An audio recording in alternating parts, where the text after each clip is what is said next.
Hello and good morning to everyone, welcome to wise learning platform. कैसे हैं आप सभी लोग। तो आज हम 7.2 एक्सरसाइज स्टार्ट करेंगे हमारी। बट एक्सरसाइज स्टार्ट करने से पहले कुछ उसका बेसिक इंट्रोडक्शन और साथ ही साथ उसके एग्जांपल को डिस्कस करेंगे। 7.1 एक्सरसाइज में जब हम लोगों ने 7.1 किया था तो उससे पहले मैंने कुछ आपको इंटीग्रेशन के बेसिक फॉर्मूलाज के बारे में बताया था।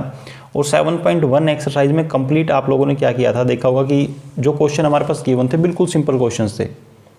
उसमें चीज़ें जो हमारे पास फंक्शंस दे रखा था उस फंक्शन का डायरेक्ट फॉर्मूला हमारे पास गिवन था। हम लोगों ने सिंपल क्या करना था, फॉर्मूला अप्लाई किया और हमारा आंसर निकल जा रहा था।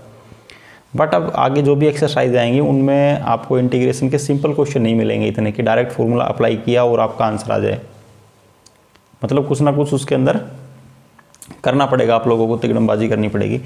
तो वही देखते हैं, स्टार्ट करेंगे इस एक्सरसाइज के अंदर क्या कुछ मिलेगा पढ़ने को हमें। तो इंटीग्रेशन के 3 मेथड होते हैं। फर्स्ट है integration by substitution, second method है इसका integration using partial fraction and third है हमारा इंटीग्रेशन बाय पार्ट्स। ओके, तो ये जो हमारी एक्सरसाइज है 7.2, इसके अंदर हम जो हमारा फर्स्ट मेथड है इंटीग्रेशन बाय सब्स्टिट्यूशन, इसको पढ़ने वाले हैं। क्लियर ना। अब देखो ये इंटीग्रेशन बाय सब्स्टिट्यूशन होता क्या है। अगर मैं बात करूँ 7.1 की, तो जैसे 7.1 में क्या था हमारे पास कोई भी फंक्शंस दे रखा था sin x dx। हमारे से बोला इसका इंटीग्रेशन फाइंड करो, तो इसका इंटीग्रेशन हमें डायरेक्ट पता है क्योंकि फॉर्मूले के अंदर मैंने लिखवाया था आप लोगों को। आपने अप्लाई कर दिया, आंसर निकल गया, हमारा क्वेश्चन सोल्व हो गया था। बट यहाँ पर ऐसा नहीं होने वाला है। ओके, तो यहाँ पर क्या होगा, अगर मान लेते हैं इस प्रकार से क्वेश्चंस दे दिया हमारे पास 2x sin x² + 1 dx। अब हमारे से बोल रहा है कि हमने इसका इंटीग्रेशन फाइंड करना है। अब आप देखो एक चीज़ नोट करो इसके अंदर, एक तो x यहाँ पर आ रहा है और एक x² + 1 है यहाँ पर साइन के अंदर। अब आप इसके अंदर क्या आपको इस तरीके के क्वेश्चन का कोई डायरेक्ट फॉर्मूला पता है इसका? अब बताओ क्या, या फिर जो फर्स्ट एक्सरसाइज में आप लोगों ने किए थे कि उनको अलग कर लेते हैं, नीचे वाले को अलग अलग डिवाइड कर देते हैं, उस प्रकार से कोई फॉर्मूला आप इसके अंदर अप्लाई करके इसको सोल्व कर सकते हो डायरेक्ट तरीके से? नहीं कर सकते। तो इसलिए हमें क्या यूज़ करना पड़ेगा, इंटीग्रेशन बाय सब्स्टिट्यूशन का मेथड। और ये इंटीग्रेशन बाय सब्स्टिट्यूशन क्या कहता है कि जब हमारे पास कोई क्वेश्चन गिवन है उसके अंदर अगर एक फंक्शन है f(x), तो उस फंक्शन का डेरिवेटिव भी हमारे पास उस क्वेश्चन के अंदर अवेलेबल होना चाहिए। अगर ये बात अभी समझ में नहीं आई है तो क्वेश्चन जब हम करेंगे तब ये चीज़ें आपको क्लियर हो जाएगी।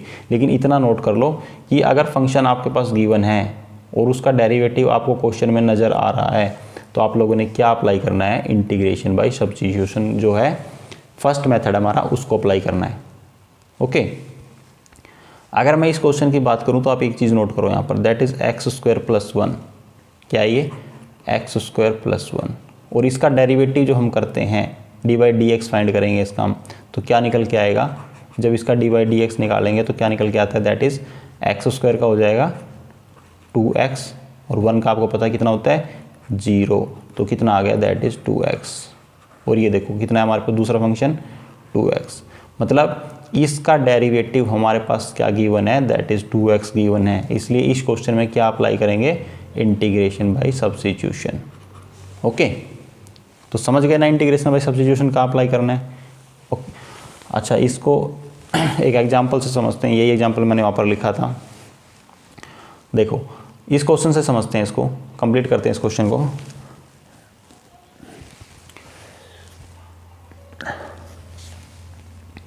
क्वेश्चन हमारे पास गिवन है 2x sin x² + 1, वही सेम क्वेश्चन जो मैंने जस्ट अभी पीछे लिखा था। तो अभी मैंने आपको बताया क्या करना है, जैसे इसका इंटीग्रेशन हम करना स्टार्ट करेंगे, that is 2x sin x² + 1 dx।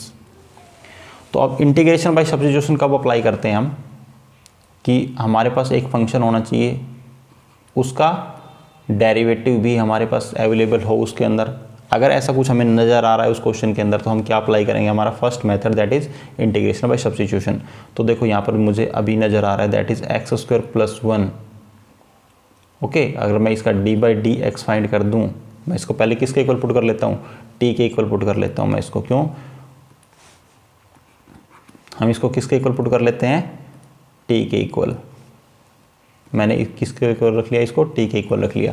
अब मैं इसका d/dx फाइंड कर देता हूँ, तो x² का क्या हो जाएगा, दैट इज़ 2x, और 1 का आपको पता क्या होता है 0, और dx x का क्या हो जाएगा dx और t का क्या हो जाएगा that is dt। But t है ना इधर, इसका क्या हो जाएगा dt। और ये 2x प्लस 0 कितना हो गया 2x dx equal to dt। Okay, अब एक चीज़ नोटिस करो आप यहाँ पर, ये कितना है 2x और dx, इधर ये 2x हो गया ओके, और ये रहा dx। इन दोनों को हटा देते हैं, सब कुछ मल्टीप्लिकेशन के अंदर है ना यहाँ पर, तो 2x और dx। अगर आप कहो तो मैं एक स्टेप एक्स्ट्रा लिख सकता हूँ इसके अंदर, कोई नहीं, मैं लिख देता हूँ साइन एक्स स्क्वायर प्लस 1, मैं इसको आगे रख लेता हूँ और 2x को मैंने पीछे रख दिया 2x dx। ओके, अब इकट्ठा हो गया ये 2x dx, और 2x dx किसके इक्वल है that is equal to dt। तो क्या इसके प्लेस पर मैं dt रख सकता हूँ, इस कंप्लीट को हटा के ऊपर रख लाऊँ यहाँ पर, दैट इज साइन, और एक्स स्क्वायर प्लस 1 किसके इक्वल हमने माना था that is equal to t। तो मैं एक्स स्क्वायर प्लस 1 के प्लेस पर क्या रख सकता हूँ दैट इज t, और इसके प्लेस पर मैंने क्या रख दिया इस कंप्लीट को हटा के dt। अब हमारा क्वेश्चन क्या हो गया साइन t dt, मतलब कंप्लीट t की फॉर्म में आ गया, यहाँ पर भी t आ गया और इधर भी t है। तो अब इसका इंटीग्रेशन हम कर सकते हैं इजली। तो साइन t का क्या होता है cos t, और cos जैसे आप लोगों ने c वर्ड आगे देखा क्या लगा देंगे माइनस प्लस c, और अगेन cos, और जो इसकी t की वैल्यू थी यहाँ पर इसको वापस इसके अंदर पुट कर देते हैं that is x square plus 1 plus c। Clear इतना? तो ये हो गया हमारा इस क्वेश्चन का इंटीग्रेशन। देखो सब्स्टिट्यूशन, मतलब इसका इंटीग्रेशन जो मेथड है ना हमारा, इसका नाम ही है इंटीग्रेशन बाय सब्स्टिट्यूशन। मतलब हम उसके प्लेस पर, मतलब उसको रिप्लेस कर देते हैं किसी दूसरे फंक्शन से। तो हमने x को किससे रिप्लेस किया t से रिप्लेस कर दिया, और उसके बाद हमने उसको अगेन सोल्व किया t की फॉर्म में, और लास्ट के अंदर t की वैल्यू को जो हम लोगों ने किसको t के इक्वल रखा था उस वैल्यू को अगेन पुट कर दिया इसके अंदर। इससे क्या बेनिफिट हुआ हमारा कि हमारा जो क्वेश्चन है वो सिंपल हो गया, उसको हमने इंटीग्रेशन किया और उसके बाद जो x की वैल्यू थी उसके अंदर तो t की जो वैल्यू थी उसको अगेन पुट कर दिया। तो ये है हमारा मेथड इंटीग्रेशन बाय सब्स्टिट्यूशन। इसके दो चार, इसमें देखो ऐसा कुछ अलग से समझाने का नहीं है कि मैं इसकी एग्जांपल के अलावा कुछ आपको अलग बताऊं चीज़ें, वो चीज़ें आपको समझ में आएगी। ये सिर्फ आप क्वेश्चन करते रहो, एग्जांपल स्टार्ट करते हैं हमारे 1 बाय 1, एग्जांपल की हेल्प से चीज़ें आपको क्लियर हो जाएंगी। ओके, एग्जांपल नंबर 5 है हमारा integrate the following functions with respect to x। First question हमारा साइन ऑफ mx। फर्स्ट क्या है हमारा sine of mx, integration of sine of mx dx। अब आप इस क्वेश्चन को देख के तो मेरे से बोलोगे सर इसके अंदर तो हमें फंक्शन नज़र आ रहा है, कोई भी ना तो कोई फंक्शन नज़र। पहले बात तो आपको देख के क्वेश्चन लग रहा होगा कि इस क्वेश्चन को तो हम डायरेक्ट सोल्व कर सकते हैं, जो 7.1 एक्सरसाइज में जैसे हम लोगों ने किया था, तो उस तरीके से हम डायरेक्ट सोल्व कर सकते हैं इसके अंदर। तो इसमें हमें इंटीग्रेशन बाय सब्स्टिट्यूशन की रिक्वायरमेंट क्या है, तो अगर आप डायरेक्ट सोल्व कर सकते हो तो कर लो, कोई प्रॉब्लम नहीं है। तो साइन एक्स का क्या हो जाएगा दैट इज कोस एक्स, और आगे आप लोग क्या लगाओगे माइनस, और इसका क्या हो जाएगा एम एक्स का जब आप करोगे तो अपॉन में एम प्लस सी। तो ये हो गया हमारा इंटीग्रेशन इसका, कोई दिक्कत नहीं है, आप लोगों ने सोल्व कर लिया, इसको कोई प्रॉब्लम नहीं है। बट इसको हम इंटीग्रेशन बाय सब्स्टिट्यूशन से भी कर सकते हैं। फिर अब आप जब इंटीग्रेशन, मैं बोल रहा हूँ कि आप इसको इंटीग्रेशन बाय सब्स्टिट्यूशन से सोल्व कर सकते हो, तो आप क्वेश्चंस देख के मेरे से पूछोगे कि सर इसके अंदर हमें एक फंक्शंस तो नज़र आ रहा है बट उसका डेरिवेटिव कहाँ पर है। मान लेते हैं ये है यहाँ पर एम एक्स गिवन है, लेकिन इसका डेरिवेटिव कहाँ है यहाँ पर। मैंने आपको क्या बताया था कि एक फंक्शन हमारे पास गिवन होगा क्वेश्चन में और उसका डेरिवेटिव भी हमारे पास होना चाहिए। बट यहाँ पर तो आप मेरे से बोल रहे हो कि यहाँ पर तो डेरिवेटिव गिवन ही नहीं है। देखो गिवन है कैसे, integration of sine m x d x. तो एक्स एम एक्स को मैं किसके इक्वल मान लेता हूँ that is equal to t, और जब मैं इसका इंटीग्रेशन करूँगा तो क्या निकल के आएगा दैट इज एम एक्स का हो जाएगा d x equal to d t. अब देखो अब हमारे पास जो फंक्शंस था एक्स का जब हम डेरिवेटिव करते हैं तो क्या निकल के आता है दैट इज़ 1, और 1 तो हमारे पास है ना ऑलरेडी इसके अंदर। ओके, तो 1 dt तो है ना इसके अंदर, तो मतलब कहने का है कि हमारा जो डेरिवेटिव है इसका फंक्शन के अंदर वो गिवन है। ओके, तो एम डी एक्स किसके इक्वल आ गया dt के इक्वल। तो मैं क्या करता हूँ यहाँ पर अब यहाँ पर मेरे पास ओनली dx तो है, m नहीं है क्वेश्चन के अंदर, तो मैं क्या करूँगा इस m को इधर ले जाऊँगा। तो dx किसके इक्वल हो जाएगा दैट इज़ dt अपॉन एम, या फिर 1/m dt लिख दो इसको आप। ओके, एक ही बात है दोनों। अगर मैं इसको ऐसे लिख दूँ 1/m dt, ये दोनों एक ही बात है। ओके, अब dx के प्लेस पर हम क्या कर सकते हैं, इस वैल्यू को पुट कर देंगे। तो इधर लिख रहा हूँ क्वेश्चन को मैं अगेन, साइन mx को मैंने क्या माना था, ये देखो यहाँ पर t, तो मैं इसके प्लेस पर क्या लिख देता हूँ, mx के प्लेस पर मैंने क्या रख दिया t, और dx को मैं क्या लिख दूंगा, that is multiplication 1/m dt integration. अब देखो कांस्टेंट क्या है इसके अंदर, 1/m कांस्टेंट है, इसको बाहर रख लेता हूँ, integration of sign t dt, और साइन t का आपको पता है इंटीग्रेशन क्या होता है, दैट इज कोस t, और माइनस, जैसे सी आपने सी वर्ड आगे देखा, मतलब सी है तो क्या लगेगा, नेगेटिव साइन, -1/m कोस t प्लस सी, और t की वैल्यू कितनी है, अब रख दो इसके अंदर, कितना हो जाएगा, माइनस ऑफ t की वैल्यू कितनी मानी थी हम लोगों ने, mx, तो इस वैल्यू को अगेन वापस पुट कर दो इसके अंदर, mx/m प्लस सी, आया कि नहीं आया निकल के, वही हमारे पास, ये देखो यही तो था, माइनस कॉस ऑफ mx, ये सॉरी m इसके अंदर से हम लोगों ने लगाया नहीं था, यहाँ पर मिस्टेक हो गई थी, आप नोट कर लेना उसको। तो हो गया minus cos of mx/m plus C, यही तो निकल के आया था आंसर हमारा। तो इंटीग्रेशन बाय सब्स्टिट्यूशन से भी आप इसको कर सकते हो। अगर क्वेश्चन में लिखा आ गया इसके साथ कि आपने इस क्वेश्चन को कैसे सोल्व करना है using the method of integration by substitution, तो आपका ये क्वेश्चन इस प्रकार से सोल्व होगा। ओके, अब मूव करते हैं नेक्स्ट क्वेश्चन पे। तो नेक्स्ट हमारा जो सेकंड पार्ट है, आई थिंक 2x साइन, ये एग्जांपल मैंने आप लोगों के लिए स्टार्टिंग में सोल्व कर दिया, तो ये हमारा ऑलरेडी कवर हो चुका है। अब मूव करते हैं क्वेश्चन नंबर 3 पे, मतलब इसका जो 5th का पार्ट नंबर 3। क्वेश्चन क्या है, 10 की power 4 root x into secant square root x upon complete के डिवाइड में क्या है ये, upon root x d x. ये है हमारा क्वेश्चन, ये जो थर्ड पार्ट है ये लिखा हुआ है। ओके, अब आप क्वेश्चन अगर आपका आप लोगों ने डिफरेंशिएशन अच्छे से पढ़ा है ना, तो आपको डिफरेंशिएशन देखते के साथ क्लियर हो जाना चाहिए कि किस फंक्शन का डेरिवेटिव हमारे पास गिवन है। तो जिन स्टूडेंट ने डिफरेंशिएशन अच्छे से पढ़ा है उनको देखते क्लियर हो गया होगा, यहाँ पर हमारे पास एक फंक्शन गिवन है और उसका डेरिवेटिव भी गिवन है। तो देखो यहाँ पर tan x जो है हमारे पास फंक्शन tan रूट एक्स, इसका डेरिवेटिव क्या होता है, that is secant square x, मतलब tan x का क्या होता है, that is secant square x. tan x का डेरिवेटिव क्या होता है, सीकेंट स्क्वायर एक्स। ओके, तो ये tan x रहा और उसका डेरिवेटिव क्या हो जाएगा, सीकेंट स्क्वायर एक्स। अब आप ये मत सोचना कि यहाँ पर पावर 4 लिखी है, भले ही पावर 4 हो, पावर को छोड़ दो आप। तो मैं क्या कर लेता हूँ, tan रूट एक्स को किसके इक्वल मान लेता हूँ, that is equal to t, और tan रूट एक्स का क्या हो जाएगा, secant square x, secant square root x. Okay, और रूट एक्स का जब हम करेंगे तो क्या हो जाएगा, रूट एक्स का क्या होता है, रूट एक्स की मतलब 1/2, तो 1/2 आगे आ जाएगा, और x की पावर कितना हो जाएगा, -1/√2। ओके, तो मैं क्या लिख दूँ इसको, 1/√2, और x की पावर जब मैं -1/√2 लिखूँगा तो ये √2 कहाँ चला जाएगा, डिवाइड में, मतलब क्या हो गया, रूट एक्स, और x का करेंगे तो dx और dt। यार अगर डिफरेंशिएशन आपको नहीं आता ना, डेरिवेटिव अच्छे से नहीं निकालना आता, तो आप इंटीग्रेशन को सोल्व नहीं कर सकते हो इस एक्सरसाइज को। ओके, अगर आपको डिफरेंशिएशन डेरिवेटिव अच्छे से नहीं आते हैं, आप लोगों ने 11th क्लास में अच्छे से नहीं पढ़ा चीज़ों को, तो आप इंटीग्रेशन को नहीं कर पाओगे। तो इसलिए पहले ज़रूरत है आप लोगों को कि आप डेरिवेटिव को अच्छे से पढ़ो। ओके, तो ये क्या हो गया, secant square root x upon root x 1/2 dx। Okay, clear है यहाँ तक। अब क्वेश्चन के अंदर देखो हमारे पास क्या क्या दिख रहा है आप लोगों को, एक तो secant square x root x है, मिल गया हमारे पास, अपोन में रूट एक्स है, यहाँ पर भी अपोन में रूट एक्स है, और dx है dx है। चलो ठीक है, मतलब इन चीज़ों को मैं रिप्लेस कर सकता हूँ, तो मैं इनको इकट्ठा लिख लेता हूँ, secant square root x upon root x dx, और 2 की मुझे रिक्वायरमेंट नहीं है इधर, क्योंकि 2 मेरे पास क्वेश्चन में नहीं है, तो 2 मुझे रिप्लेस नहीं करना, तो जो नहीं करना उसको छोड़ देता हूँ, इसको इधर लिख लेता हूँ 2 dt, उसको मैंने उधर पहुँचा दिया, इसको यहाँ पर ले आया मैं।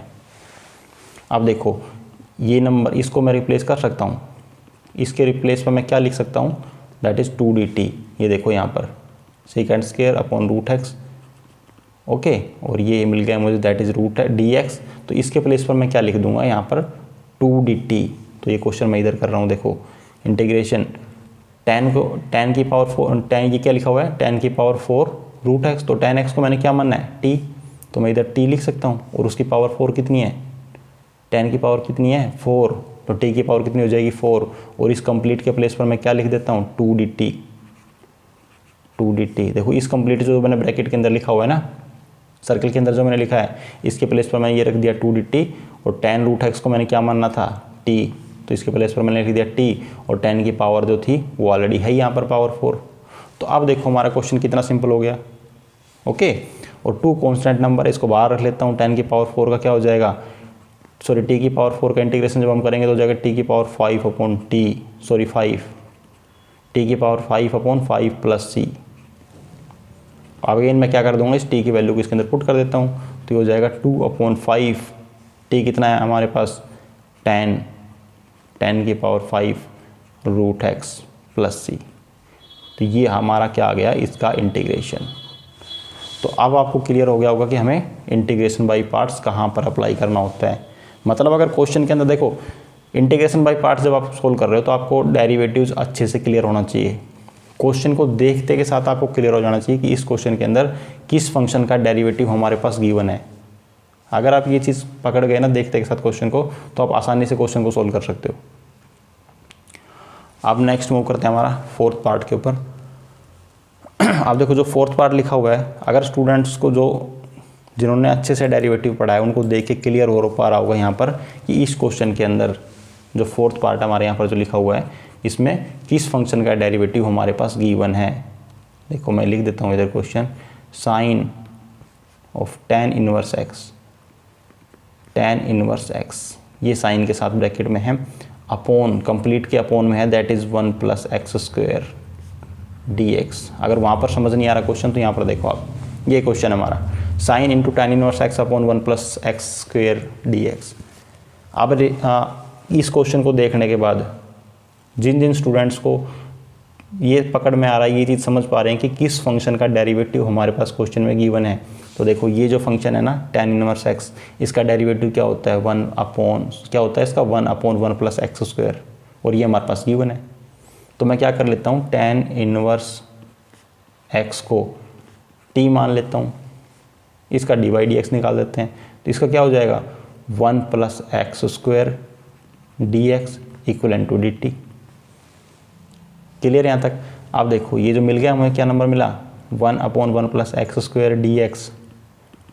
इसको मैं रिप्लेस कर देता हूँ, इसके प्लेस पे क्या लिख दूंगा dt। ये देखो 1/, इसको मैं अगर इधर ले आऊँ थोड़ा सा आगे, ये क्या बन गया 1 + x² तो ये रहा, और dx ये रहा, और ये 1/, में तो है ही। मतलब मैं इसके प्लेस पर ये लिख सकता हूँ dt, जो ऊपर सर्कल में लिखा है उसके प्लेस पे आप dt लिख दो। Integration sine tan inverse x को मैंने क्या मानना है t, तो मैं यहाँ पर t पुट कर देता हूँ, और इस कंप्लीट के प्लेस पर मैं क्या लिख सकता हूँ dt, जो मैंने सर्कल में रखा है। और उसके अलावा कुछ बचा है, कुछ बचा ही नहीं है। तो साइन इनवर्स साइन एक्स का क्या, सॉरी साइन t का क्या हो जाएगा, दैट इज कोस t, और नेगेटिव साइन अपने अप्लाई करना पड़ेगा, प्लस c। अब हम क्या करते हैं, t की वैल्यू को अगेन इसमें पुट कर देते थे, हो जाएगा माइनस ऑफ कोस, और t की वैल्यू कितनी है tan inverse x plus c। तो ये है हमारा इस क्वेश्चन का इंटीग्रेशन। आई थिंक अब आपको चीज़ें थोड़ी थोड़ी क्लियर होने लगी होगी, क्लियर होने स्टार्ट हो गई होंगी कि मेथड जो इंटीग्रेशन बाय सब्स्टिट्यूशन है हमें किस प्रकार से करना होता है। तो ये जो हमारा एग्जाम्पल नंबर 5 है उसके 4 पार्ट थे, चारों हो गए हमारे। तो क्वेश्चन नंबर 6 को स्टार्ट करने से, जो हमारा एग्जाम्पल नंबर 6 है उसको स्टार्ट करने से पहले कुछ ट्रिग्नोमेट्रिक फंक्शन है हमारे पास, उनका इंटीग्रेशन देख लेते हैं। क्योंकि जब हमने डायरेक्ट फॉर्मूले पढ़े थे इसके इंटीग्रेशन के, तो उनका इन कुछ फंक्शंस का इंटीग्रेशन हमारे पास वहाँ पर नहीं दिया हुआ था। देखो अगर मैं बात करूँ, प्रीवियस स्लाइड पर चलते हैं 1 मिनट, जो जिस पर मैंने आप लोगों को इंटीग्रेशन के बारे में बताया था। देखो यहाँ पर कोस एक्स का इंटीग्रेशन क्या होता है, साइन एक्स, डायरेक्ट आप लोगों को पता है। साइन एक्स का minus cosecant minus cos x, secant square x का tan x, cosecant square x का minus cot x, secant x tan x का सीकेंट एक्स। बट यहाँ पर आप ऑब्जर्व कर रहे हो कि tan x का अगर आपसे इंटीग्रेशन पूछ ले tan x dx, तो ये हमारे पास यहाँ पर डायरेक्ट गिवन नहीं है। सेम इसी प्रकार से अगर cot x dx हमारे से पूछे क्या होता है इंटीग्रेशन, तो ये भी हमारे पास गिवन नहीं है। secant x dx का भी इंटीग्रेशन इसके अंदर गिवन नहीं है direct, and cosecant x dx का इंटीग्रेशन भी यहाँ पर गिवन नहीं है। तो ये कुछ फंक्शन है, ट्रिग्नोमेट्रिक फंक्शन है, जिसका इंटीग्रेशन हम विद द हेल्प ऑफ जो हमारा ये मेथड है इंटीग्रेशन बाय सब्स्टिट्यूशन, इसकी हेल्प से इनको फाइंड करेंगे।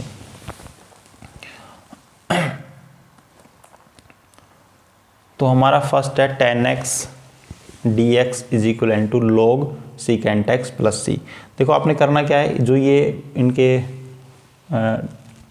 इंटीग्रेशन है tan x के हो गया cot x का, आप इनको डायरेक्ट रन कर लो, डायरेक्ट याद कर लो इनको। बट अगर कभी हमारे से पूछ लेता है कि इनका इंटीग्रेशन आपने सोल्व करना है, मतलब इसका आपने इंटीग्रेशन करके दिखाना है, सोल्व करके दिखाओ, 2 नंबर से 5 नंबर के क्वेश्चन में आपसे कभी पूछ लिया कि आपने इसका इंटीग्रेशन सोल्व करके दिखाना है, तो उस टाइम आपको पता होना चाहिए कि इसका इंटीग्रेशन हमें करना किस प्रकार से है। तो tan x का इंटीग्रेशन फाइंड करते हैं हम, tan x dx। तो मैं क्या कर लेता हूँ, tan x का अब डायरेक्ट तो मुझे पता नहीं है कि मैं इसका फॉर्मूला अप्लाई कर दूँ मुझे इसका डायरेक्ट रिजल्ट मिल जाए, हमें तो क्या है इसका इंटीग्रेशन करके दिखाना है इनको। तो किस प्रकार से करेंगे हम, तो tan x को मैं क्या लिख लेता हूँ, sin x upon cos x dx। अब मैं क्या करता हूँ, sin x को क्या मान लेता हूँ, नीचे वाला जो नंबर है ना cos x, इसको मान लेता हूँ that is t। cos x को इक्वल मान लिया हम लोगों ने t। अच्छा, अब आप में से काफ़ी स्टूडेंट सोच रहे होंगे हमने sin x को t क्यों नहीं माना, क्योंकि sin x का जब हम डेरिवेटिव करते हैं तब भी हमें cos मिल जाएगा, और cos का जब हम डेरिवेटिव करेंगे तब भी हमें sin मिल जाएगा। तो हम दोनों को मान सकते हैं। चलो आपकी इच्छा है, दोनों को करके दिखाएंगे कि किसके अंदर सही आता है और कौन सा जो जिसको t मानने पे, किसको t मानने पे हमारा क्वेश्चन गलत हो जाएगा। तो मैं पहले क्या करता हूँ, cos x को हमने क्या माना, t माना। हम इसका इंटीग्रेशन फाइंड कर लेते हैं। तो cos x का हो जाएगा दैट इज sin x, और ये हो जाएगा minus sin x dx equal to dt। t का क्या हो जाएगा, dt। अब यहाँ देखो क्या आ गया, sin x आ गया, dx आ गया। तो sin x यहाँ पर है और dx यहाँ पर है, इनकी प्लेस पर मैं क्या रख सकता हूँ, dt रख सकता हूँ, बट एक माइनस एक्स्ट्रा है तो माइनस को मैं इधर ले आता हूँ। ये हो जाएगा sin x dx minus dt, मतलब इसके प्लेस पर मैं क्या रख दूंगा, माइनस dt रख दूंगा। तो पुट कर देते हैं यहाँ पर हम, ये आ जाएगा हमारा माइनस dt, और cos x को मैंने क्या माना था, t माना था, तो cos x के प्लेस पे मैं क्या रख देता हूँ, t। तो इंटीग्रेशन हो गया minus dt upon t। Okay, इसको आप लिखना चाहो तो ऐसे लिख सकते हो, 1 अपॉन t, माइनस को बाहर ले आओ dt, और माइनस 1 अपॉन t dt क्या होता है आपको पता है, that is log t। Okay, ये क्या हो जाएगा, मॉडुलस t प्लस c, और t की वैल्यू अगेन इसके अंदर अगर हम पुट करते तो ये हमारा इस क्वेश्चन का राइट आंसर हो गया, माइनस ऑफ log t की वैल्यू कितनी है, that is cos x modulus plus c। लेकिन हमारे यहाँ पर क्या लिखा हुआ था, log secant x modulus plus c।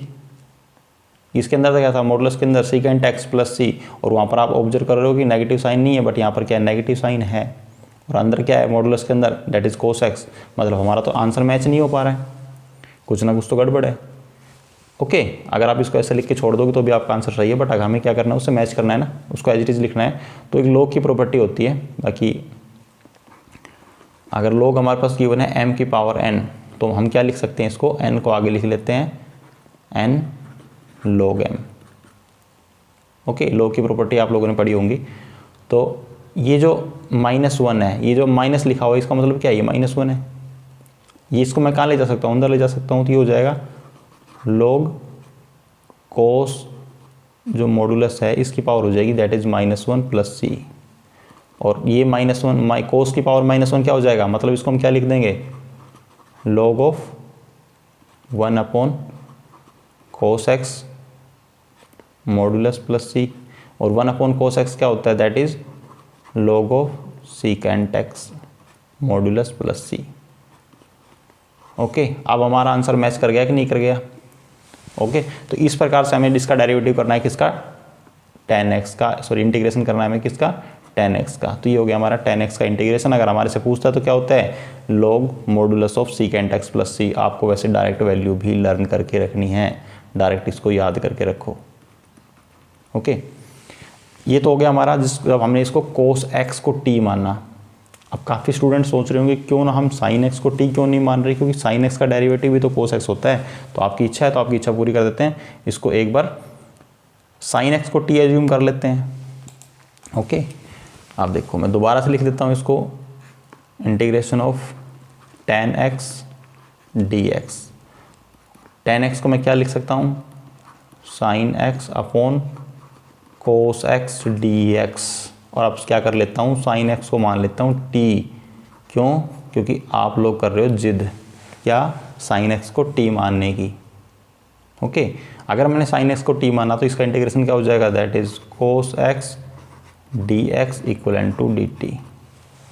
अब वहाँ पर देखो क्या है, dx अपॉन cos x है और हमारा क्या आ गया, cos x dx के मल्टीप्लिकेशन में आ गया। तो मतलब मैं उसको रिप्लेस तो नहीं कर सकता कंप्लीट, भाई उनको कंप्लीट कैसे रिप्लेस करूँ, क्योंकि यहाँ मल्टीप्लाई में है वहाँ डिवाइड में है। अगर आपकी इच्छा भी है, चलो और कुछ करके देखते हैं, तो आप dx को मैं रिप्लेस कर सकता हूँ खाली। अगर मैं dx को रिप्लेस करूँगा dx के प्लेस पर रिप्लेस करूँगा तो क्या आ जाएगा, dt अपॉन cos x नीचे आ जाएगा। चलो कोई प्रॉब्लम नहीं है, पुट कर देते हैं dx की वैल्यू, ये है dx।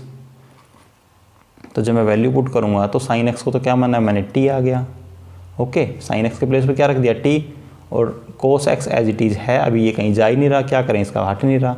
और dx के प्लेस पे क्या आ जाएगा, that is dt upon cos x, dt upon cos x। अभी यहाँ पे t भी आ गया और x भी आ गया। ओके, अब इसका इंटीग्रेशन हम कर नहीं सकते क्योंकि इसमें t भी है और x भी है। तो जब तक हमारे पास इसके अंदर से x ये वेरिएबल है, x हटेगा नहीं और ये कंप्लीट t की फॉर्म में आएगा नहीं, तब तक इसको हम सोल्व नहीं कर सकते। तो ये t dt और नीचे क्या आ गया, cos स्क्वायर x। भाई cos स्क्वायर x आ गया। अब आप क्या करोगे इसको, या तो आपने इसको पहले किसकी फॉर्म में कन्वर्ट करना पड़ेगा, cos स्क्वायर x को आपको किसकी फॉर्म में कन्वर्ट करना पड़ेगा, साइन की फॉर्म में कन्वर्ट करना पड़ेगा। तभी हम उसके प्लेस पर, साइन के प्लेस पर t पुट करेंगे, तभी इसके अंदर से x खत्म होगा और ये कंप्लीट t की फॉर्म में आएगा। हमें तो इसमें से x खत्म करके इसको t की फॉर्म में कन्वर्ट करना है कंप्लीट। अब लेकिन आप ऐसा करोगे तो क्वेश्चन हमारा आसान होने की बजाय, मतलब जो हमारा मेथड ऑफ सब्स्टिट्यूशन है उससे हमें क्वेश्चन को क्या करना है, मेथड ऑफ सब्स्टिट्यूशन हम क्यों लगाते हैं। अगर हमारा क्वेश्चन डिफ़िकल्ट है तो उससे क्वेश्चन को हम इजी बनाने के लिए, आसान बनाने के लिए तो इस मेथड को यूज़ करते हैं।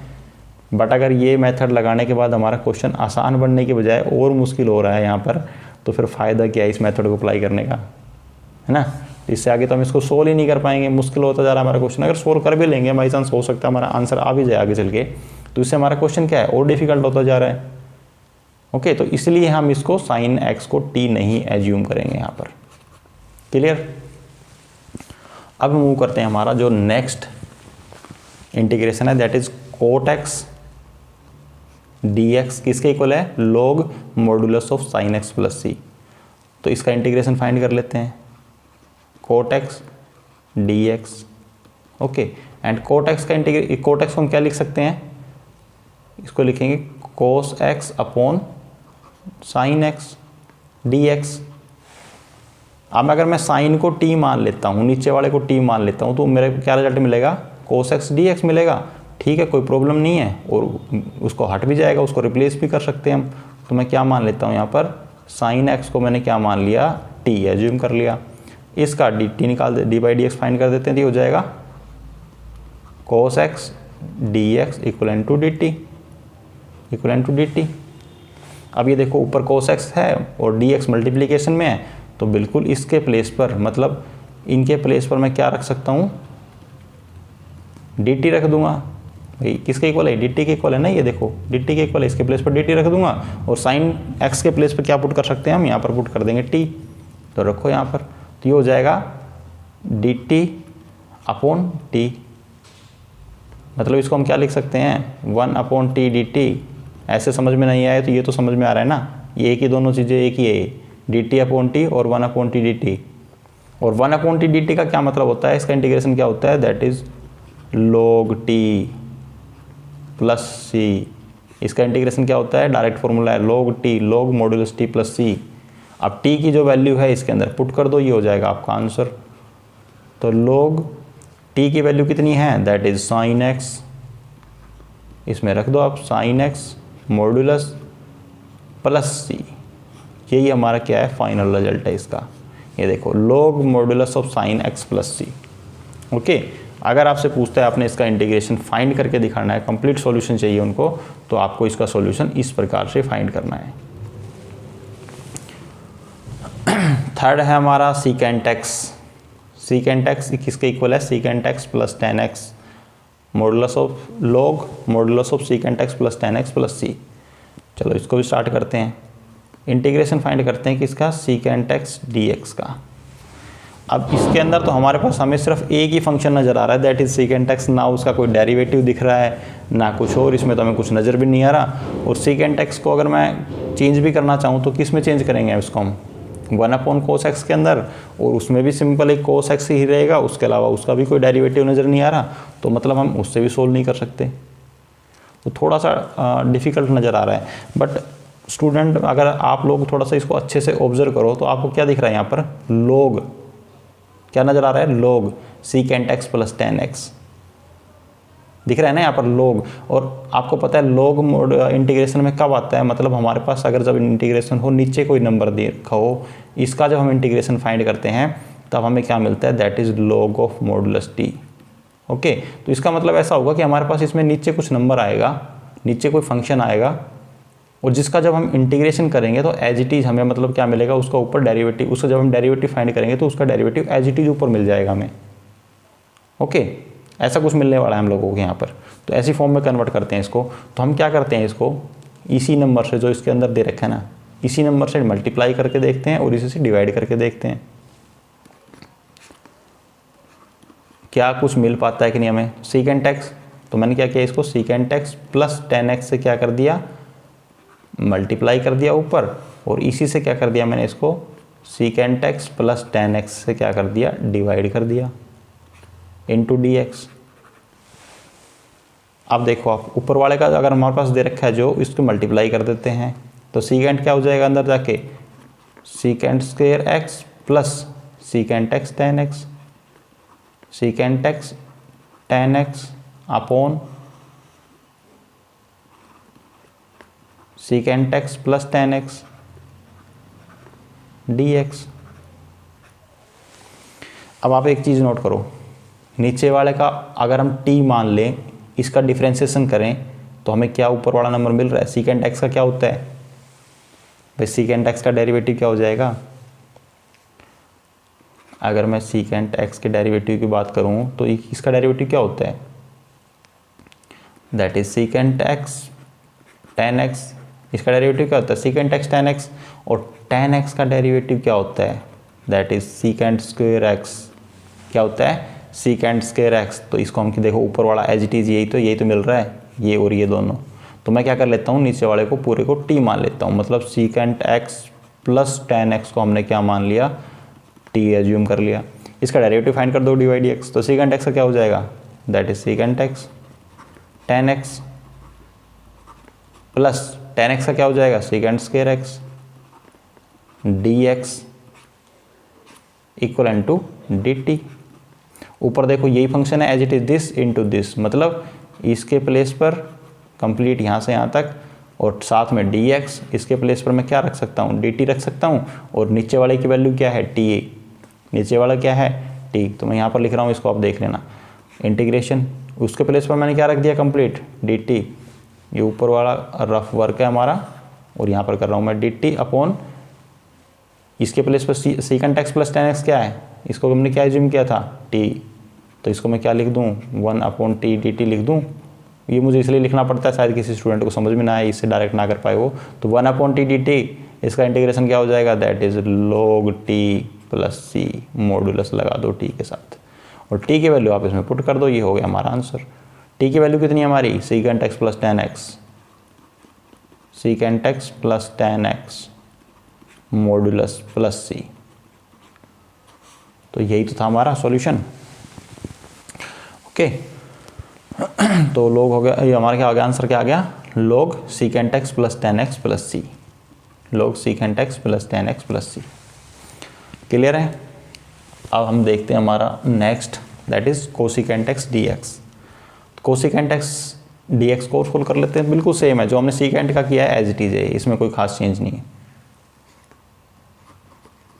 कोसिकेंट एक्स डी एक्स, इसको भी हम क्या करेंगे, देखो इस साइड ये देख के आपको अंदाज़ा लगना चाहिए कि हमें इसका इंटीग्रेशन, इसमें तो हमारे पास मान लो रिजल्ट दिया हुआ है, थोड़ा सा अगर रिजल्ट दे रखा है तो उसकी हेल्प ले सकते हैं ना, क्योंकि लोग दिया है तो लोग आपको पता है नीचे जाहिर सी बात है कोई ना कोई फंक्शन आएगा जब उसको हम उसका इंटीग्रेशन करते हैं तो हमें क्या मिलता है, लोग मिलता है। ओके, और जब ओनली 1/t मिलता है हमारे पास तभी उसका इंटीग्रेशन जब हम करते हैं तो लोग और लोग के अंदर की वैल्यू मिलती है, मतलब इसी से हम क्या कर देते हैं, मल्टीप्लाई कर देते हैं इसको ऊपर और नीचे दोनों side, that is cosecant x, ऊपर मल्टीप्लाई किससे कर दें, cosecant x minus cos x से, cosecant x minus cot x से, और इसी से क्या कर देते हैं, इसको हम डिवाइड कर देते हैं, that is cosecant x minus cot x D T D x.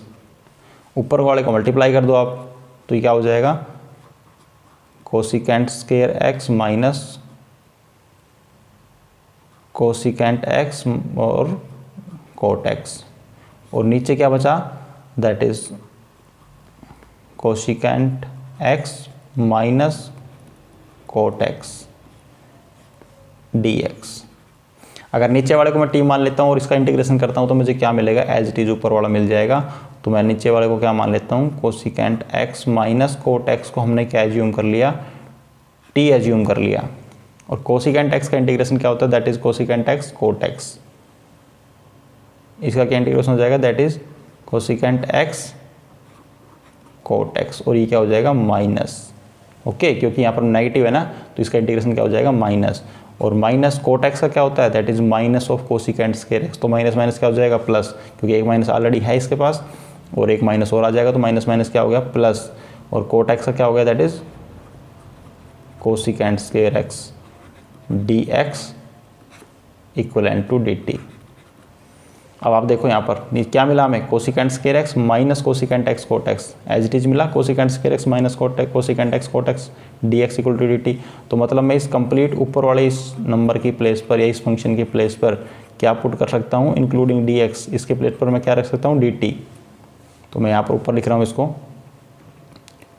तो मैंने इसके प्लेस पर क्या रख दिया, डी टी अपॉन, नीचे हमने क्या इसको क्या एज्यूम किया था, टी, और मैं इसको अगर ऐसे लिख दूं 1/t dt, और जब मैं इसका इंटीग्रेशन करता हूं तो इसका इंटीग्रेशन क्या हो जाएगा, that is log of modulus t plus C, और t की वैल्यू जो हमारी है उसके अंदर पुट कर दो आप, दैट इज t कितना है हमारे पास, cosecant x minus cot x plus C. तो ये हमारा क्या हो गया, फाइनल रिजल्ट हो गया इस क्वेश्चन का। ओके, तो ये 4 फंक्शंस थे हमारे पास, इनको इंटीग्रेशन आपको इनका डायरेक्ट भी लर्न कर लो, साथ ही साथ आपको इनका डेरिवेटिव मतलब जो इंटीग्रेशन है इसका फाइंड भी करना आना चाहिए कि इसका इंटीग्रेशन हमें किस प्रकार से फाइंड करना है। तो आप देखते हैं हमारा क्वेश्चन नंबर एग्जाम्पल नंबर 6। तो एग्जाम्पल नंबर 6 के अंदर हमारे पास 3 पार्ट दिए हुए हैं, 1 2 3, और वो जो फर्स्ट पार्ट है उसमें गिवन है sine cube x cos square x d x. अच्छा, क्वेश्चन को स्टार्ट करने से पहले मैं बता देता हूँ कि ये जो क्वेश्चन है इसमें थोड़े से जो तीनों पार्ट है थोड़े से डिफिकल्ट हैं, और डिफ़िकल्ट को देख के ये मत सोचना कि यार क्या मुश्किल क्वेश्चन दे दिए हमारे से ना। देखो, मैथमेटिक्स पढ़ने का मज़ा तभी आता है तब कुछ डिफ़िकल्ट मिले, कहीं दिमाग लगाने का मौका मिले। सब कुछ आसान आसान मिलता रहेगा, डायरेक्ट फॉर्मूले में पुट किया, वैल्यू की प्लस माइनस कैलकुलेशन की और आंसर आ गए, फिर उसमें मज़ा ही क्या है, मैथमेटिक्स पढ़ने का मज़ा ही क्या है वहाँ पर। ओके, तो फर्स्ट पार्ट हमारा दिया हुआ है, that is sine cube x cos square x d x. अब एक ऐसा फंक्शन उठाओ इसके अंदर से जिसका डेरिवेटिव भी हमारे पास इस फंक्शन में हो, इस क्वेश्चन में हो। तो साइन एक्स है, अगर उसका डी वाई डी एक्स करते हैं तो हमें क्या मिलेगा, डेरिवेटिव फाइंड करेंगे तो क्या मिलेगा, कोस एक्स, वो भी है हमारे पास, और कोस का करते हैं तो साइन एक्स, वो भी है। बट एक चीज़ नोटिस करो, दोनों के पास क्या है, पावर गिवन है, दोनों में क्या दे रखी है, पावर है। साइन की पावर 3 है और कोस की पावर कितनी है, 2। अगर मैं साइन एक्स को टी मान लेता हूँ तो क्या मिलेगा मुझे, that is cos x d x equivalent to d t. But यहाँ पर तो कोस की पावर 2 है और हमें क्या मिला, ओनली 1 कोस, और एक कोस एक्स अभी भी रह जाएगा। अगर मैं इसको इस तरीके से करता हूँ तो एक कोस एक्स तो अभी भी बच जाएगा यहाँ पर, तो इसका मतलब हमारा क्वेश्चन सोल्व नहीं हो सकता। अगर यहाँ पे कोस स्क्वायर नहीं दिया होता तो फिर हम सोच सकते थे ऐसा करने से, बट अभी अगर हम करते हैं तो एक कोस और dx तो हमारा रिप्लेस हो जाएगा dt से, बट एक कोस x बच जाएगा, उसका क्या करेंगे, वो कहीं नहीं जा सकता, तो मतलब इसको हम t नहीं पुट कर सकते। चलो दूसरा ट्राई करके देखते हैं। तो अगर मैं कोस x को मैं t मान लेता हूँ तो क्या मिलता है हमें, that is minus sine x dx equal to dt। फिर वही सेम प्रॉब्लम, अगर मैं cos x को t मानता हूँ तो हमें क्या मिला, sin x dx। तो मतलब मैं एक साइन और dx को तो रिप्लेस कर सकता हूँ dt से, बट जो साइन की पावर क्यूब है, मतलब 2 साइन और बच जाएंगे, साइन स्क्वायर और बचेगा, उसको किससे रिप्लेस करूँगा, तो मतलब मैं इसको भी नहीं रख सकता। अब आप बोलोगे ना तो साइन को रख सकते हैं और ना कोस को रख सकते हैं, तो इसके अलावा तीसरा फंक्शन ही क्या बचा है जिसको हम t माने, तो मतलब इसके अंदर हमें कुछ ना कुछ और दिमाग लगाना पड़ेगा। तो मैं क्या करता हूँ, मैं इस क्वेश्चन में ना ऐसा कर लेता हूँ कि मुझे एक इधर ओनली या तो साइन मिल जाए, x मिल जाए, या कोस x मिल जाए। ओके, तो मैं उसको किसी तरीके से चेंज करने की कोशिश करता हूँ। देखो, तो मैं इनको इरेज कर रहा हूँ, अब दोबारा से लिखता हूँ मैं क्वेश्चन को ना। ये तो मैंने आप लोगों के लिए इसलिए किया कि हम अगर डायरेक्ट रखते हैं तो हमारा जो क्वेश्चन का रिजल्ट है वो सही नहीं आएगा। ये मैं क्यों करके बताता हूँ, देखो इस तरीके से करने से ना हमें चीज़ें पकड़ में आ जाती है। अभी तो मैं चलो आप लोगों के लिए बता रहा हूँ, मैं तो खुद अगर मैं करना चाहूँ क्वेश्चन को तो मैं ये 2 स्टेप करूँगा ही नहीं, क्योंकि मुझे पता है अगर मैं रख के देखूँगा तो मैं इन सब चीज़ों को माइंड में करके देख सकता हूँ चीज़ों को, मुझे लिख के करने की देखने की ज़रूरत नहीं है। उसके लिए आपको प्रैक्टिस की रिक्वायरमेंट होगी, जितना प्रैक्टिस करोगे आपको ये सब चीज़ें लिख के देखने की ज़रूरत नहीं है। दिमाग में आप सोच सकते हो अगर मैं इसको टी मानता हूँ तो जो मुझे रिजल्ट मिलेगा वो ये मिलेगा, और ये इसके लिए ठीक नहीं है, मतलब इससे मेरा क्वेश्चन नहीं सोल्व हो पाएगा। तो अगर मैं क्या करता हूँ, यहाँ पे साइन क्यूब को साइन स्क्वायर एक्स लिख देता हूँ, ओके, और कोस स्क्वायर एक्स लिख देता हूँ, और एक साइन एक्स को मैंने अलग से लिख दिया पीछे, sign x d x. Sine cube था ना, स्क्वायर यहाँ पे लिख दिया और एक साइन एक्स यहाँ पे लिख दिया, तो हो गया साइन क्यूब एक्स। कुछ नहीं किया मैंने, सिर्फ साइन को तोड़ दिया। अगर मैं साइन स्क्वायर को अगेन किस फॉर्म में कन्वर्ट कर दूं, कोस की फॉर्म में, तो sine square x plus cos square x किसके इक्वल होता है, 1 के इक्वल। तो साइन स्क्वायर को मैं लिख सकता हूँ 1 minus cos square x, cos square x, और इसको मैं cos square x as it is का एज इट इज रहने दो यहाँ पर, साइन एक्स डी एक्स। अब देखो, अगर अब मैं कोस को t मान लूँ तो मुझे उसका इंटीग्रेशन डेरिवेटिव क्या मिलेगा, साइन, और हमारे पास यहाँ पर साइन है, इसकी कोई पावर नहीं है। मैंने साइन की पावर ख़त्म कर दी। क्या काम किया मैंने, साइन की पावर ख़त्म कर दी। अगर आप इस तरीके से कोस की पावर कंप्लीट ख़त्म करना चाहो तो उसको भी ख़त्म करके देख सकते हो, कि उसको साइन की फॉर्म में कन्वर्ट करके देखो और फिर उसको आगे ट्राई करके देखो कि क्या आपका रिजल्ट मिल पाता है कि नहीं पाता, नहीं मिल पाता। अब उसको ट्राई करके देखो यार। देखो मैथमेटिक्स ना चीज़ ही ऐसी है, इसके अंदर जितनी पॉसिबिलिटी जो आपको लगे, जब भी आप फर्स्ट टाइम सीख रहे हो ना चीज़ों को, तो आपको लगे कि यार ऐसा हो सकता है, तो करके देखो भी जा क्या रहा है उसके अंदर आपका। ओके, सो करना क्या है, पेन पेपर उठाओ, करना स्टार्ट कर दो। जहाँ लगेगा कि यार इससे आगे नहीं हो सकता, छोड़ दो, आपको पता चल जाएगा अगर ऐसा करते हैं तो क्वेश्चन क्यों सोल्व नहीं हो पा रहा है।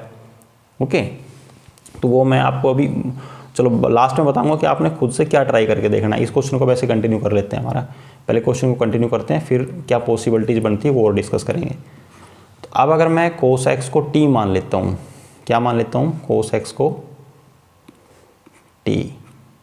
1 सेकेंड में इसको, अब मैं क्या करता हूँ, कोस एक्स को यहाँ पर हम मान लेते हैं टी मान लेते हैं। कोस एक्स लिखो यहाँ पर इक्वल टू मान लिया टी।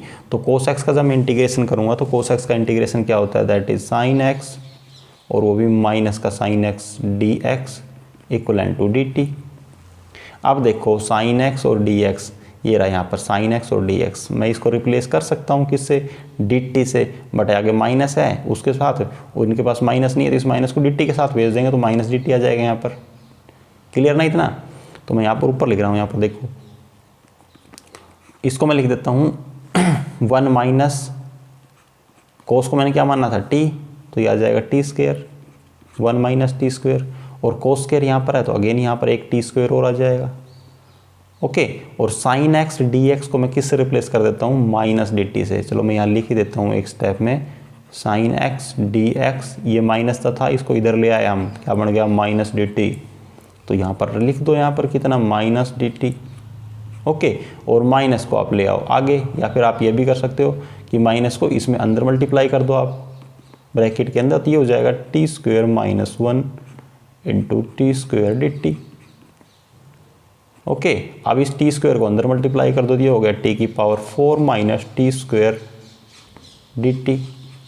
एक स्टेप आप और लिखना चाहो तो दोनों को अलग अलग कर लो, इसके साथ डी टी अलग लगा दो, इसके साथ डी टी। अगर आप एक्सपर्ट हो गए हो चीज़ों के अंदर कि इतने इंटीग्रेशन आपने कर लिए हैं तो आप डायरेक्ट भी कर सकते हो। तो इसका इंटीग्रेशन हो जाएगा टी की पावर 5/5 माइनस टी की पावर 3/3 प्लस सी। हो गया हमारा इंटीग्रेशन सोल्व। यही हमारा क्वेश्चन था। अब सिंपल एक काम बचा है, टी की वैल्यू को पुट कर दो यहाँ पर। टी की वैल्यू क्या थी, दैट इज कोस एक्स, तो कोस एक्स को पुट कर दो इसके अंदर, तो हो जाएगा कोस की पावर 5x/5 माइनस कोस की पावर 3x/3 प्लस सी। तो ये है हमारा इस क्वेश्चन का आंसर। ओके, अब इसमें हमने क्या किया था, साइन स्क्वायर को कंप्लीट किया था, मतलब साइन को एक ऐसी वैल्यू में तोड़ लिया जिसके अंदर हमें जब उसका इंटीग्रेशन करें तो हमें साइन एक्स मिल जाए, मतलब हमने उसको 1 पावर के अंदर कन्वर्ट कर लिया था। एक पॉसिबिलिटीज मैं आपको दे रहा हूँ, वो आपने ट्राई करनी है, इसको मैं इरेज कर रहा हूँ। ओके, एक पॉसिबिलिटीज मैं आपको दे रहा हूँ, आपने ट्राई करनी है कि क्या क्वेश्चन इस प्रकार से सोल्व हो पाता है कि नहीं हो पाता। देखो, जो भी आपको लगे, जो पॉसिबिलिटीज लगे ना, हमेशा उसको ट्राई करके देखना।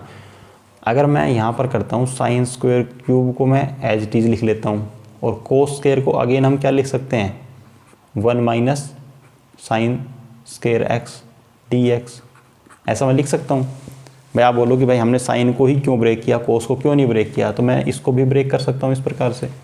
अब आपको क्या लग रहा है, इसका हम कुछ कर सकते हैं आगे? आपको लग रहा है इसका इंटीग्रेशन कुछ कर सकते हैं? आपका मन कर रहा है तो एक बार इसको आगे ट्राई करके देख लेना। जहाँ आपको लगे कि नहीं भाई इससे आगे नहीं हो पाएगा, यहाँ पर फंस गए हैं, तो आपको पता चल जाएगा कि इसको हम ऐसा क्यों नहीं कर सकते थे। ओके, तो डिफ़िकल्ट कुछ नहीं है, बस ये होता है कि उसमें आपको 3-4 रास्ते नज़र आते हैं कि इधर जाऊँ, इधर जाऊँ या इधर जाऊँ। आप तीनों को ट्राई करके देख लो ना, जो रास्ता क्लियर होगा आगे से, जो रास्ता साफ होगा, खुला मिलेगा आपको, उसमें चले जाना, जो बंद हो उसको छोड़ के वापस आ जाना। ओके, जैसे 3-4 पॉसिबिलिटीज जो बनी वो मैंने आपको दिखा दी यहाँ पर। अब हमारा क्वेश्चन देखते हैं सेकंड पार्ट इसका, 6th का सेकंड पार्ट। सेकंड पार्ट में हमारे पास गिवन है sine x upon sine x plus A D x.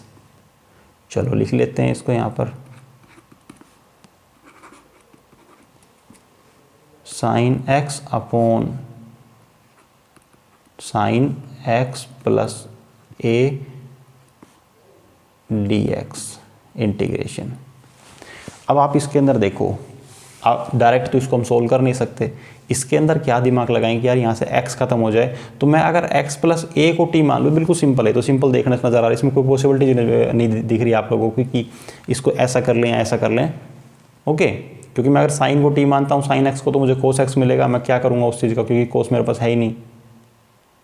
अब मैं सिर्फ x प्लस ए को t मान लेता हूँ, तो मेरे पास आपको दिख रहा है ये यहाँ से ख़त्म हो जाएगा। यहाँ से x प्लस ए को मैंने क्या माना, t माना, तो इसका क्या हो जाएगा, x का दैट इज़ dx। भाई x का हो गया 1, इसका a का 0 हो गया, और ये आ गया dx, तो ये हो गया 1 dx इक्वल टू dt। अब देखो मैं dx को रिप्लेस कर सकता हूँ किस किस प्लेस पर, dt मतलब dx को रिप्लेस कर सकता हूँ किससे, dt से, मतलब dx के प्लेस पर मैं क्या पुट कर सकता हूँ, dt पुट कर सकता हूँ। चलो कर देते हैं, कोई प्रॉब्लम नहीं है। और यहाँ पर देखो ऊपर x है, तो x के प्लेस पर मैं क्या रख सकता हूँ, यहाँ से देखो आप, अगर मैं यहाँ से x की वैल्यू फाइंड करूँ तो मुझे क्या मिल जाएगा, t, और a इधर आ जाएगा, तो ये हो जाएगा t माइनस ए। तो मतलब मैं x के प्लेस पर क्या रख सकता हूँ, t माइनस ए रख देते हैं इसको, तो ये हो गया साइन t माइनस ए अपॉन, नीचे क्या आ जाएगा, साइन तो है ही ऑलरेडी, और x प्लस ए की वैल्यू कितनी है, ये देखो कितनी है, t, ये आ गया साइन t इंटीग्रेशन, और dx को किससे रिप्लेस कर दिया, यहाँ पर क्या है dt। बस ये क्वेश्चन बन गया हमारा। अब आप इसको सोल्व कर सकते हो। अगर इन्होंने इसको उल्टा करके लिखा होता ना, साइन एक्स प्लस ए ऊपर होता और साइन एक्स नीचे होता, तो आप इसको आसानी से सोल्व कर सकते थे, फिर आपको ज़रूरत नहीं थी इसकी। अब ऐसे ही हमारा चेंज होके आ गया। अब आप ऊपर देखो, साइन की जो फॉर्मूला होता है साइन का, साइन ए माइनस बी का, वो आप यहाँ पर अप्लाई कर दो। तो मैं यहाँ पर ऊपर लिख रहा हूँ, ये हो जाएगा साइन ए, मतलब साइन ए कोस बी माइनस कोस ए साइन बी, तो साइन टी कोस ए माइनस कोस टी साइन ए। ये फॉर्मूले आपको याद होनी चाहिए, देखो ट्रिग्नोमेट्री के, upon sine t integration d t. अब वही जो 7.1 एक्सरसाइज का फर्स्ट क्वेश्चन मैंने आपको बताया था, इस जो साइन टी है इसको दोनों को अलग अलग डिवाइड कर दो, तो ये हो जाएगा sine t cos a upon sine t integration d t minus यहाँ पर क्या है that is cos t sine a upon sine t d t. Okay, तो साइन टी से क्या हो गया, इधर साइन टी कैंसिल आउट हो गया, यहाँ पर क्या बचा only cos A D T. और कोस ए क्या है, कौन देखो कभी ये चीज़ ध्यान रखना, मैं इसको लिख देता हूँ यार वरना इसमें भी काफ़ी स्टूडेंट गलती कर देते हैं। कोस ए डी टी माइनस यहाँ पर cos t upon sine T क्या हो गया दैट इज़ कोट टी। ये कोट टी मैंने कैसे लिखा, इन दोनों को देखो मैंने मिक्स कर दिया। ओके, और यहाँ पर दूसरा क्या है that is sine A D T. Clear है इतना। अब देखो कोस ए डी टी क्या होता है, कोस ए कॉन्स्टेंट नंबर है, इसका इंटीग्रेशन मत कर देना, क्योंकि हम इंटीग्रेशन किस रिस्पेक्ट में कर रहे हैं, विद रिस्पेक्ट टू टी। अगर यहाँ पर कोस टी होता तब तो इंटीग्रेशन कर देते उसका हम, बट यहाँ पर क्या है कोस ए, और कोस ए क्या है एक कॉन्स्टेंट नंबर है, तो वो क्या आ जाएगा बाहर, और डी टी का क्या हो जाएगा इंटीग्रेशन करेंगे तो टी प्लस C1 अगर आप लगाना चाहो तो लगा दो प्लस C1, और इसके साथ प्लस C2 लगा देना। दोनों C1 C2 दोनों क्या एक कॉन्स्टेंट ऑफ इंटीग्रेशन है, दोनों को C लिख सकते हैं, वैसे आप लास्ट में लिख देना एक बार C। और यहाँ पर देखो कोट टी का क्या हो जाएगा, अब इंटीग्रेशन बताओ मेरे से। और साइन ए क्या है, देखो अगेन इसके साथ साइन के साथ ए है, तो साइन ए क्या है कॉन्स्टेंट नंबर है, इसका इंटीग्रेशन मत कर देना आप लोग। और कोट टी का इंटीग्रेशन यार अभी तो मैंने बताया था अभी कुछ देर पहले तो आप लोगों को, ये देखो ये रहा कोट कितना है कोट टी का, log of sine t plus C, log of sine t plus C, log of sine t modulus plus C. Clear है इतना, हो गया हमारा क्वेश्चन सोल्व। सिर्फ अब हमें क्या करना है, टी की वैल्यू पुट करनी है, टी की वैल्यू पुट कर देते हैं। अब देखो कोस ए को मैं कोस ए एज इट इज लिख देता हूँ, और टी की वैल्यू कितनी है यहाँ पर, टी किसको माना था हमने एक्स प्लस ए को, तो x प्लस ए रख दो यहाँ पर, माइनस साइन ए log साइन, और अगेन t की वैल्यू कितनी है x प्लस ए मॉड्यूलस प्लस सी। ये हो गया हमारे इस क्वेश्चन का राइट आंसर। देखो डिफ़िकल्ट कुछ भी नहीं है चीज़ों के अंदर, बस अगर आप स्टेप बाय स्टेप चीज़ों को सोल्व करते चलोगे ना, स्टेप बाय स्टेप सोल्व करते चलो, कोई भी स्टेप के अंदर छोटी मिस्टेक मत करना। जैसे यहाँ पे कोस ए का इंटीग्रेशन मत फाइंड कर देना, कोस ए का इंटीग्रेशन कर दो कभी माइनस साइन है, ऐसा मत कर देना। ओके, ये आपको पता होना चाहिए कोस ए क्या है कॉन्स्टेंट नंबर है। तो स्टेप बाय स्टेप करते चलो, आपका आंसर 101% सही आएगा। ओके, किसी किसी क्वेश्चन में ऐसा हो सकता है कि आपको 2 या 3 पॉसिबिलिटीज़ मिले, जैसे जो हमारा फर्स्ट क्वेश्चन था। अब देखते हैं हमारा थर्ड पार्ट। तो जो 6 क्वेश्चन का थर्ड पार्ट हमारे पास गिवन है दैट इज़ 1/1 + 10x dx। अच्छा, इस थर्ड पार्ट को देख के आपको लग रहा होगा कि यार इस क्वेश्चन को डायरेक्ट भी हम सोल्व नहीं कर सकते किसी प्रकार से, और दूसरा हमें कोई ऐसा फंक्शन भी इसमें नज़र नहीं आ रहा जिसका जब हम डेरिवेटिव फाइंड करें तो उसका डेरिवेटिव भी हमें इस क्वेश्चन में मिल जाए। अभी तक तो ऐसा कुछ दिख नहीं रहा है, तो मतलब हमें इसमें कुछ ना कुछ चेंज करना पड़ेगा। चलो देखते हैं। 1/1 + 10x dx, अभी तक तो हमें कुछ फंक्शन नज़र नहीं आ रहा, तो हम क्या करते हैं 10x, हमारे पास एक ही चीज़ दिख रही है हमें, इस 10x को हम sin x upon cos x में ब्रेक कर सकते हैं। उसके अलावा हमें इसमें, उसके अलावा तो शायद हमें फ़िलहाल कुछ और ऑप्शन नज़र नहीं आ रहा इसके अंदर कि हम चेंज करें। तो 1/1 प्लस इसको मैं लिख देता हूँ sin x upon cos x dx। अब इसका एलसीएम ले लेते हैं हम, तो नीचे वाले की जब एलसीएम लेंगे तो आ जाएगा, ये cos x ऊपर चला जाएगा, integration of cos x upon नीचे आ गया cos x plus sin x dx।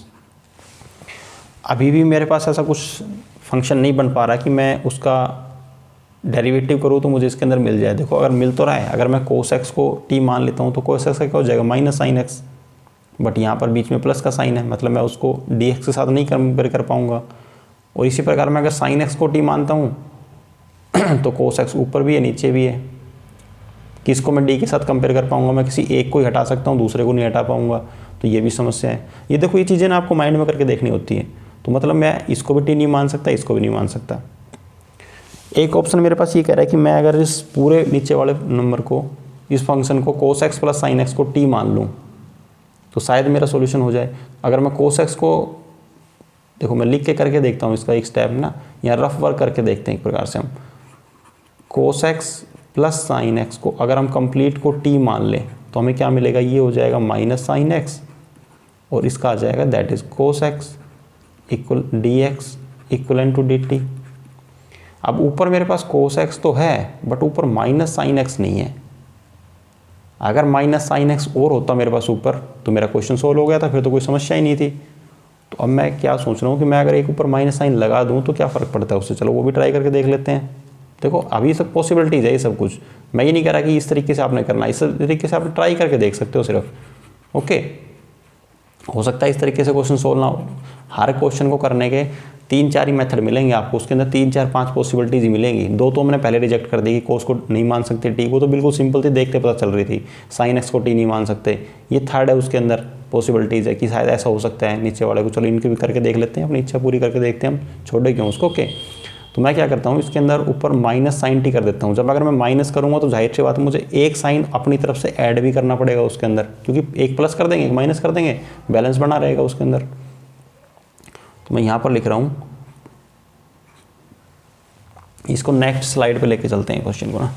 तो मैं यहाँ पर लिख देता हूँ साइन cos x तो हमारे पास ऑलरेडी है, तो मैं उसमें क्या करता हूँ एक साइन ऐड कर देता हूँ, और सो माइनस कर दिया मैंने एक, और एक साइन मैंने उसमें क्या कर दिया, ऐड कर दिया साइन x। और नीचे हमारे पास क्या है, that is cos x plus sine x dx। अब ये तो ठीक है यहाँ तक, तो अब मुझे इसका इंटीग्रेशन तो मिल गया ये एज इट इज़। ओके, अगर मैं इसको t मानता हूँ पूरे को तो मुझे ये ऊपर वाले मिल जाएंगे, ये कंप्लीट नंबर मिल जाएगा, फंक्शन मिल जाएगा। बट अभी एक साइन फिर बच गया, अब इसका क्या करूँ मैं। तो इसको करने के लिए पहले मैं क्या करूँगा, इसके अंदर मैं अगर एक कोस और ऐड कर दूँ तो मैं एक कोस प्लस साइन मिल जाएगा मुझे। बिल्कुल इस तरीके से क्वेश्चन मुझे कुछ कुछ होता नज़र आ रहा है, तो मैं भी क्या करता हूँ इसके अंदर एक कोस और ऐड कर देता हूँ। देखो कोस ऐड करने का मतलब है कि मैं 2 कोस कर देता हूँ ऊपर, cos x हो गया। ओके, और नीचे cos x plus sine x, ये तो एज इट इज़ है, इसमें तो हम कुछ चेंज कर नहीं रहे हैं। तो cos को भी मैंने डबल कर दिया, 2 से डिवाइड कर दिया, 2 से मल्टीप्लाई कर दिया, मतलब हमारे पास अब cos कितने हो गए, 2 cos हो गए।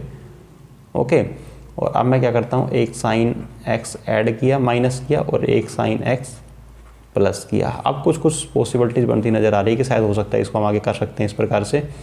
तो 1/2 एक cos x minus sine x रख लेता हूँ मैं यहाँ पर, cos x plus sine x upon cos x plus sine x dx, मैंने इसको अलग कर दिया। ओके, और दूसरा मैं क्या रख लेता हूँ, प्लस ये cos x minus sine x, cos x minus sine x upon नीचे तो एज इट इज है दोनों, that is cos x plus sine x dx। यहाँ तक तो एज इट इज है, कोई प्रॉब्लम ही नहीं है हमें। अब देखो यहाँ तक समझ में आ गया ना क्या किया मैंने, कुछ नहीं किया। जो मैंने अभी तक बताया था कि cos को मैंने 2 टाइम्स कर दिया, 2 cos हो गए, ऊपर 2 साइन हो गए, तो एक cos प्लस एक साइन को यहाँ पे लिख दिया, cos प्लस साइन, और एक cos और एक साइन, दूसरा साइन किसका था, माइनस का, तो उनको यहाँ पे लिख दिया। सिर्फ अलग अलग करके लिखा है, इससे ज़्यादा मैंने अभी तक कुछ नहीं किया यहाँ पर। तो यहाँ पर देखो ऊपर cos प्लस साइन एक्स है, नीचे भी cos x plus sine x का, तो इससे ये कैंसिल आउट हो जाएगा। और इधर क्या बच गया हमारे पास, और जो ये 1/2 था, ये जो आगे 1/2 था ना, ये दोनों के साथ है, इसके पास भी है और ये इसके साथ भी है, दोनों के साथ है। ये अलग अलग ऐसा नहीं कि एक के साथ रख दिया दूसरे के साथ नहीं रखे, दोनों के साथ है 1/2 कॉन्स्टेंट नंबर। ओके 1/2। अब यहाँ क्या बचा हमारे पास, इंटीग्रेशन ओनली dx, कुछ है ही नहीं, प्लस 1/2। अब इसके अंदर देखो आप, अगर मैं इसको क्या करता हूँ, cos x plus sine x को, इसको अगर मैं इस वाले आगे वाले जो फंक्शन बचा ना, इसको मैं सोल्व कर सकता हूँ आसानी से। ये तो मेरा हो गया, यहाँ पर कोई प्रॉब्लम ही नहीं है, इसमें तो मुझे कुछ टी वगैरह मानने की भी ज़रूरत नहीं है, इसको तो मैं सोल्व कर ही देता हूँ यहाँ पर। नेक्स्ट स्टेप में इसको मैं क्या कर लेता हूँ, यहाँ पर नीचे वाले को टी मान लेता हूँ, किसको, cos x plus sine x equivalent to t. जब मैं इसका इंटीग्रेशन करूँगा डेरिवेटिव तो cos x का क्या हो जाएगा, that is minus sine x, और साइन एक्स का क्या हो जाएगा, that is cos x dx equivalent to dt। देखो मिल गया ना ऊपर यही, cos x minus sine x, cos x minus sine x और dx। क्लियर है इतना? तो मैं इसके कंप्लीट के प्लेस पर क्या रख सकता हूँ, क्या पुट कर सकता हूँ, dt। मैं यहाँ पे लिख देता हूँ dt अपॉन t। क्लियर? इसका अगर मैं इस नंबर का इंटीग्रेशन करता हूँ, मैं इसका इंटीग्रेशन करता हूँ तो इसका क्या आ जाएगा, 1/2x। क्या आ जाएगा, 1/2x प्लस, और इसका करूँगा तो क्या हो जाएगा 1/2। दोनों का अलग अलग कर रहे हैं तो आप इसके साथ प्लस c1 ऐड कर सकते हो, इसके साथ प्लस c2 ऐड कर सकते हो। मैं नहीं कर रहा हूँ क्योंकि प्लस लास्ट में इंटीग्रेशन करके प्लस c लिख दो। अगर आप करना चाहो इसके साथ आप सोल्व करो अलग का, पहले वाले का, इसके साथ प्लस c1 कर दो, इसके साथ प्लस c2 कर दो, और लास्ट के अंदर c1 प्लस c2 दोनों में क्या लिख सकते हैं, c लिख सकते हैं। ओके, तो इसका क्या आ जाएगा हमारा 1/2 log t plus c। Okay, और यहाँ पर आप t की वैल्यू अगेन पुट कर दो इसके अंदर, 1/2x plus 1/2 that is log t की वैल्यू हमने क्या मानी थी, cos x plus sine x, cos x plus sine x modulus plus c। Clear? तो ये हो जाएगा हमारा इस क्वेश्चन का right answer, x/2 plus 1/2 log cos x plus sine x modulus plus c। Clear? तो इस तरीके से आप इन चीज़ों को करके देख सकते हो। ये चीज़ें जब आप प्रैक्टिस करोगे तो आपको शायद इतनी दिक्कत नहीं आएगी कि किस क्वेश्चन में हमें क्या करना है। शायद हो सकता है कि आप 5-7 बार भी प्रैक्टिस कर लो, उसके बाद भी थोड़ी सी तो प्रॉब्लम देखो क्वेश्चन करने में आएगी। लेकिन हाँ, अगर आपने 20 क्वेश्चन प्रैक्टिस किए हैं इस तरीके के डिफिकल्ट क्वेश्चन की मैं बात कर रहा हूँ, तो कम से कम 18 या 19 क्वेश्चन तो आप काफ़ी आसानी से सोल्व कर जाओगे। 1-2 क्वेश्चन के अंदर फिर भी आपको थोड़ी ज़्यादा प्रैक्टिस की रिक्वायरमेंट होगी। तो ठीक है फ्रेंड्स, अगर आपको हमारा वीडियो अच्छा लगा हो तो आप वीडियो को लाइक कर सकते हो, ज़्यादा से ज़्यादा शेयर कर सकते हो, और अगर आपकी किसी प्रकार की कोई रिक्वायरमेंट है, कोई कमेंट्स आप चाहते हो कि हम कुछ इसके अंदर ऐड करें, तो आप अब नीचे कमेंट बॉक्स में लिख के भी हमें बता सकते हो। और आपने अगर अभी तक हमारा चैनल सब्सक्राइब नहीं किया तो चैनल को सब्सक्राइब कर लो, साथ में जो बेल आइकन का जो बटन आता है ना उसको ज़रूर प्रेस कर लेना। देखो उससे बेनिफिट ये होगा कि जो भी वीडियोज़ मैं अपलोड करता हूँ इस पर उसका नोटिफिकेशन आपको टाइम टू टाइम मिलता रहेगा। तो ठीक है फ्रेंड्स, मिलते हैं नेक्स्ट वीडियो में, तब तक के लिए बाय बाय, टेक केयर।